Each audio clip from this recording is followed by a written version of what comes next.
Hey everyone, I am the Tailorette, a historical costumer and creative sewist, and today I am going to be focusing on how I make my knife pleats. I will be walking you through each step of the way. This is actually a bigger project in general, but today I'm only focusing on the knife pleats and how I make the base of the skirt, and then the rest of the techniques will be coming in other videos, so hit that subscribe button because you won't want to miss the finished product of this dress.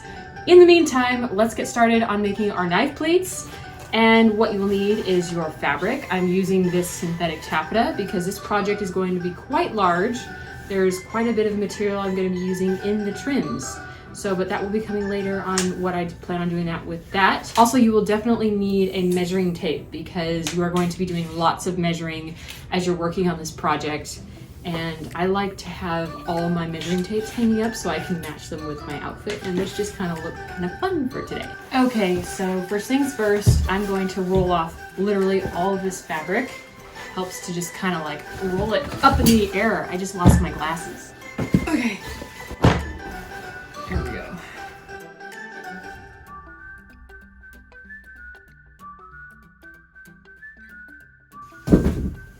All right.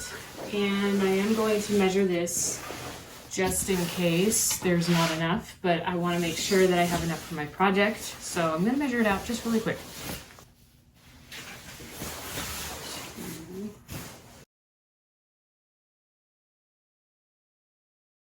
I have 8 yards of 100-inch wide fabric, so that is actually pretty decent because if you were to put that in a regular width fabric, that would end up being about, wait, did I just say 8?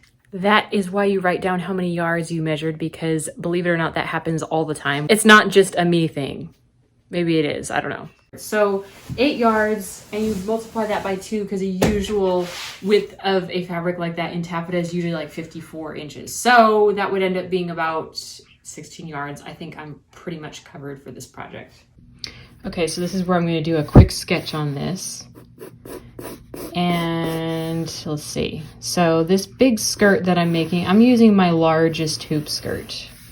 So I'm going to use my 160-inch circumference hoop skirt. So this is going to be the dress. Here is the waistband, and I'm going to determine the length and how big I need to cut my pieces. So here's your little waistband here. This is a horrible sketch, but yeah, let's pretend these are all the knife pleats and blah, blah, blah, all that stuff. Super sloppy, right? Okay, so from here to here, okay, so it's 55 inches from top to bottom of the hoop skirt. Now you'll want to take your measurement from your waist, your natural waist, to the bottom of the hoop skirt or the floor. I would recommend measuring to the floor, not the bottom of the hoop skirt, because the hoop skirt adds length because it's going out and there's more length rather than if you were just to measure without it. So make sure you put your hoop skirt on and then try it on. When I try it on, I'm 45 inches from top to bottom. I talked about this in my other video, I believe, on my box pleats, but I'm just kind of basically reviewing that a little bit in this video. So see the link below. Okay, so finished, we need 45 from the bottom of this waistband here. I don't like to make my length from the top of my waistband to the floor. I like to do it from the bottom of my waistband to the floor because I consider the waistband to tuck up under the bodice so that you don't see the corset underneath. So exit that out of your length. We need to add about 1.5 inches at the top. So I'm just gonna do 1.5 inches at the top just to stay safe because you can't go wrong with adding length up there. And then I'm going to hem it twice at 1 inch twice. So we need to add plus 2 inches. Plus 1.5. And this is how big we're going to want the length of our skirt to be cut. So you add 2 inches plus 1.5, that's 3.5. So we need the length of our skirt to be cut at 48.5 inches. Now we need to figure out how wide we want our pieces to be. I think I want it to be even for each piece that's cut. So I'm going to divide this skirt into 3 pieces. I'm going to have, let's say the front of the skirt has 1 piece here. The back is going to meet, here's the 3, so this is the front. And pretend this meets in the back here. This is back. This is back piece. Okay, so these two are going to connect in the back over here. They're going to come to the back, and that's where my closure is going to be. There's going to be a center back seam, and then there's not going to be one center front seam. I don't like to put any of my seams in the front. That just looks really tacky. So I like to do it where it's offset. You have one seam here, one seam here. So at both sides of the skirt, it'd be like here's a seam here, and here's a seam here. If you can see that, this is a seam. This is a seam, and then there's one center back seam in the back.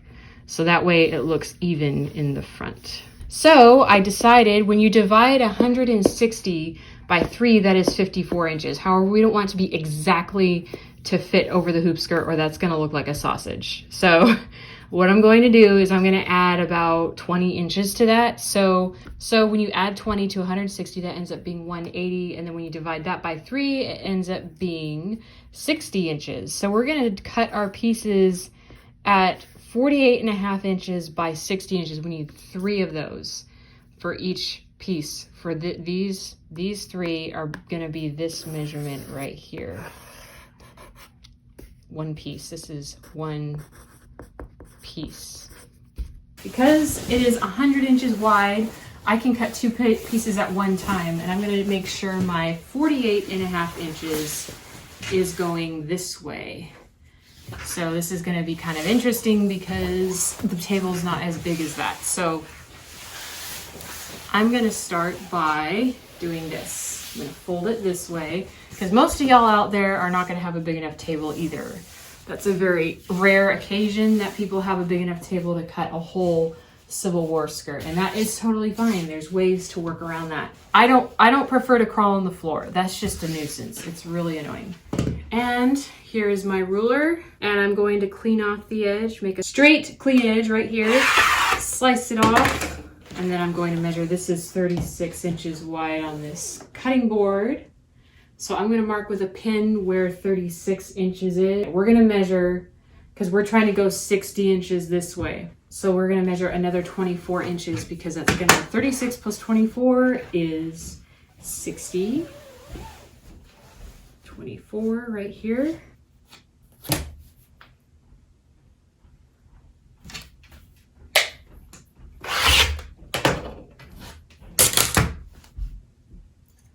One piece right here, and then this way we're going to make it 48 inches going this way.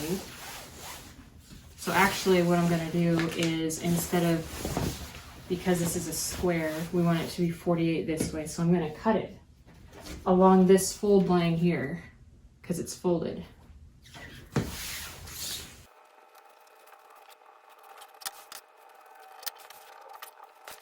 Okay, so we're gonna cut it at 40. I folded it this way. Here's my selvage over here.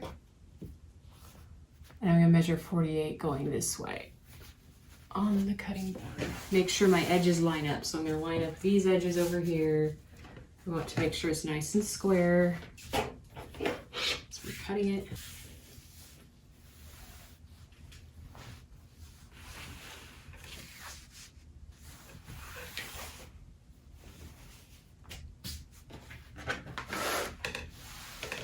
So here's 36, and this way is going to be 48 because this is, my selvage is down here, and this is where the fold was because I folded it the other way. And here's 36. Now I'm going to measure it at 12.5 because 12.5 plus 36 is 48.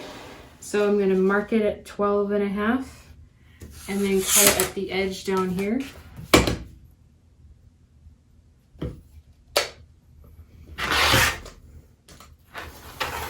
Y'all, make sure you have a sharp rotary cutter because mine is not sharp.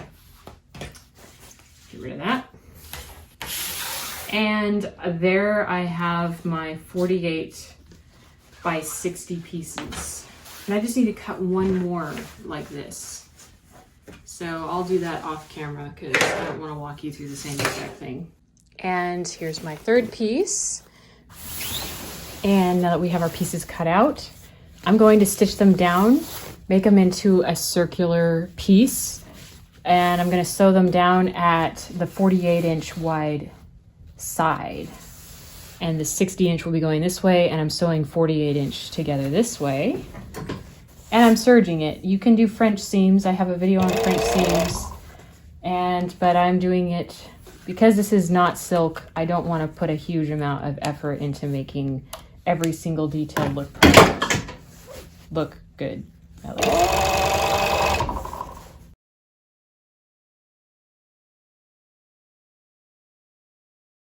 And because there's 3 pieces, I'm adding another piece here.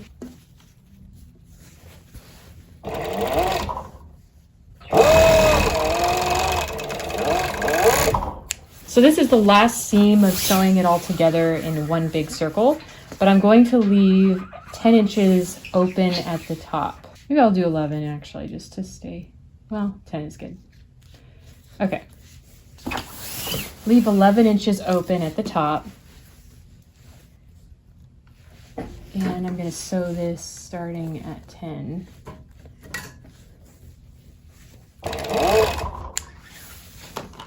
Okay, so it's all sewn together, and I'm going to press them to one side, and I'll show you how I close this upper closure up here.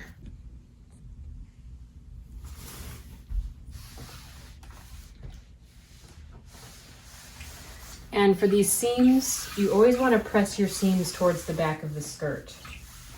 Now to finish off the skirt opening, and I talked about this once again in my box pleats tutorial. And what you're going to do is fold this over like a scant 1/4 inch. A scant 1/4 inch is something that's slightly under a 1/4 inch. Fold it under like that. And the other side like this.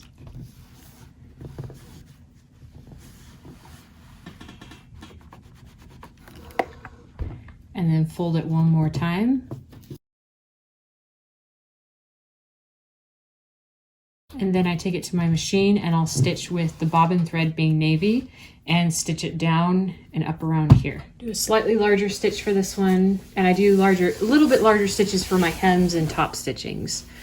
And this is a number 3. Take my pin out and just stitch away all the way down.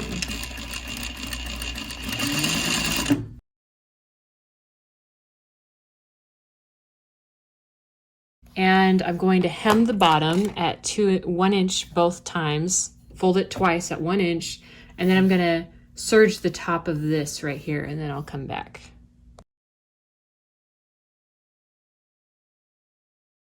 I'm not going into major detail about the hem because that's not what this video is about. So I'm going to stitch it up at a larger stitch, and then we'll be on to working on our knife pleats.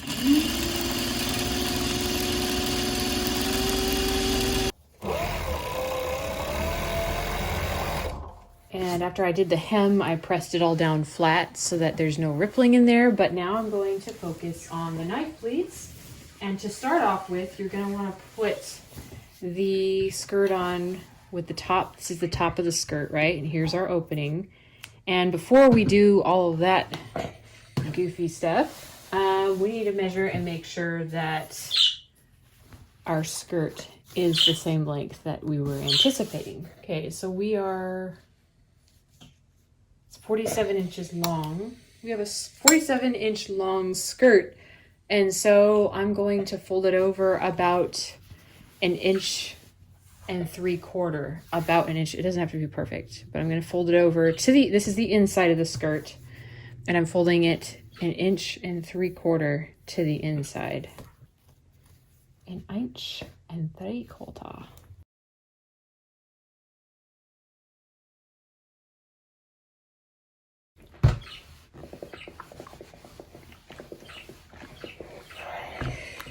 This top flap is folded down and pressed. As you can see, it's about 1.75 inches to 2 inches. Here is our opening to the skirt. I have the wrong side facing out right now. However, I think I might want to flip it. So I'm going to flip it right side out so I can start marking my pleats. Here's the opening right here. Bring that together, and what you're going to do is find the other side, because this is the center back. The opening is a center back, right? So we want to find the center front. So we're going to fold it like this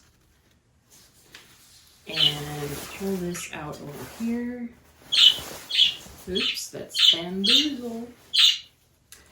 All right. all the way down like so. And here I found the center front right here, and I'll put a pin right in there so that I know. The center front is really important when you're doing box pleats. Excuse me, bamboo. All right, the center front is gonna be where everything is kind of based off of, and that's gonna be your main focal point of the dress, is the actual front, center front. So make sure you have that correct. And the back is over here. So now that we found the center front, we're going to find the sides as well. So I'm going to match this center front with the back piece with the center back over here. Bring them together, and that will mark my, hey, excuse me. All right. This will mark the sides of the skirt as well. So there's 2 in here on this side because it's marking both sides. So you're gonna put a pin into both sides of the fabric there. So I don't know if you can see that, but I marked both sides. And then when you open it up, they're on opposite sides. So we have our center back, our center front, and our sides of our skirt marked, because the sides are important as well, because we're going to change directions of the knife pleats on the sides. So make sure you mark those. Now we need to determine how wide or how much we want the pleats to go all the way around. I'm going to make the waist 26.5 inches because that's the waist measurement with the corset on. Make sure you measure with your corset on, not without your corset. The measurement will be very different without that measurement or without the corset. So we're gonna do 26. We're gonna divide that into 4. Okay, so 26 divided by 4 is 6.5 inches. So for each, we divided this skirt into 4, right? We marked our center front and we marked our sides over here, and there's a center back there somewhere. And so between these quarter pieces that we marked the skirt into 4 pieces. Each of these quarter pieces are going to be 6.5 inches. 6.5 inches. And by the time we've done that all the way around, there's the back over there of the 2 pieces that you can't see because that's the back. 6.5 inches. 6.5 inches right here. And that ends up being 26.5 inches or 26 inches-ish. So I might do slightly over, I don't know, we'll see. So we need 26 inches, and then I'll fudge on the back a little bit and add a little bit to make it 26.5. It's not a big deal. This is our center front right here.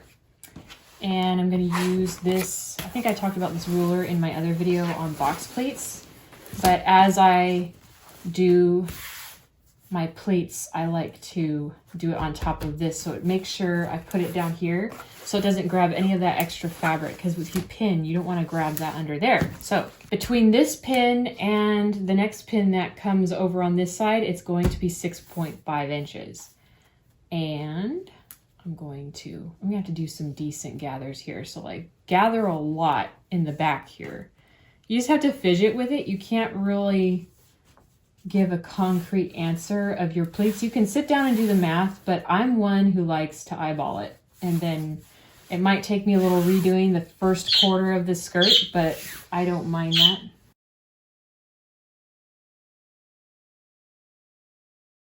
And even though they're thicker in the back, I'm bringing it closer to the front here. So my pleats are gonna look like they're about 3/4 to 1/2 inch or 1 inch, probably more like 3/4 of an inch.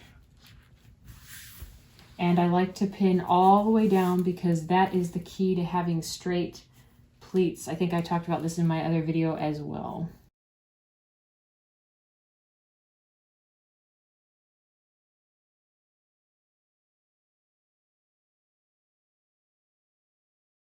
And we're at 6.5, and I put the side pin here. This is the side of the skirt right here.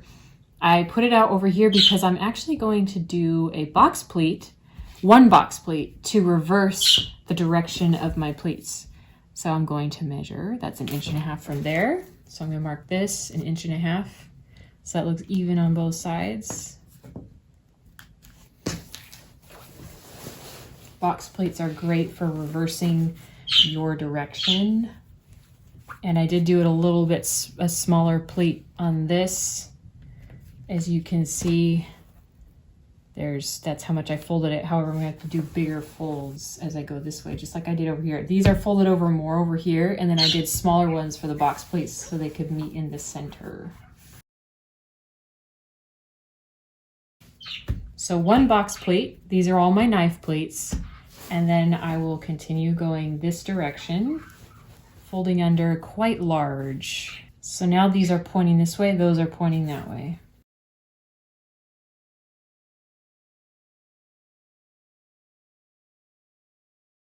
There we go, we have 6.5 right here, and yeah, that's perfect. 13 inches total, which is half of 26. So I might let it out.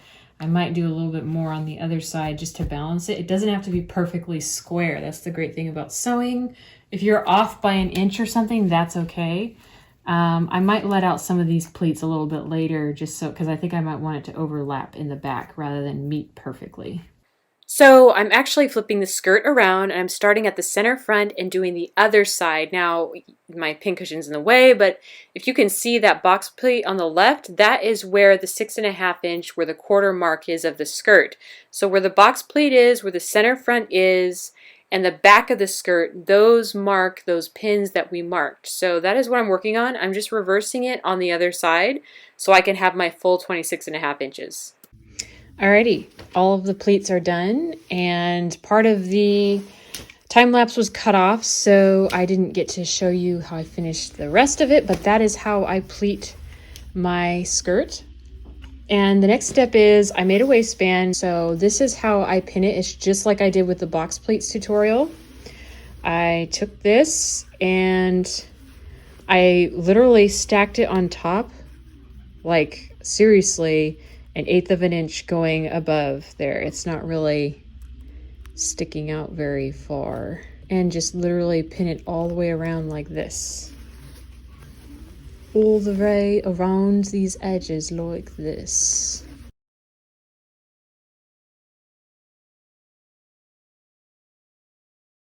Now that it's all pinned, I will hand stitch all around this edge like I did with the box pleats in the other video.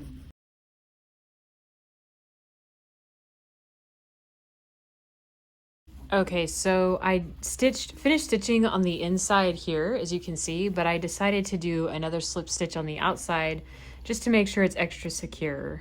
So I finished pleating this whole thing, and I'm going to take my iron and press these down before I actually put it on the mannequin, because there's one thing about synthetic fabrics is if you don't press it very well, it will look very puffy, and the gathers will, or the pleats will look puffy, and there will be just, I don't know, it'll look tacky and homemade. So this is the key to making a synthetic taffeta look very authentic. And you'll notice a lot of store-bought dresses that are synthetic, they are pressed really well. I think they use machines to get them to press flat, but you'll notice they don't have any puff on their folds.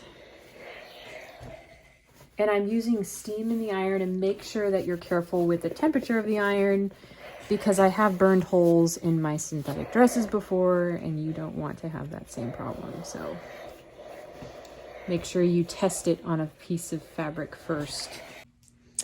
And then you can now take your pins out because it's all pressed. And I did put hooks and eyes in the closure. Pleat in the front, you'll see there's this point here that goes there.